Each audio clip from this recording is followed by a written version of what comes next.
here at Factory Automation and India Fastener Show 2024.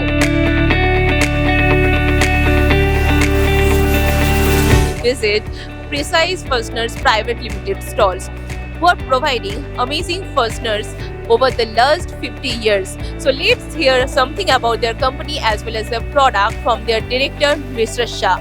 We are into manufacturing of fasteners, and the company was started by my father in 1967 and was converted to private limited in 2006. There are more than 50,000 parts what we are manufacturing and selling in MS, in brass, in high tensile, in stainless steel, various grades. Some are standard, some are non-standards according to the customer requirement. We are exporting to more than 20 countries and are registered with almost all the OEMs in India and SKUs in our SKUs which we sell.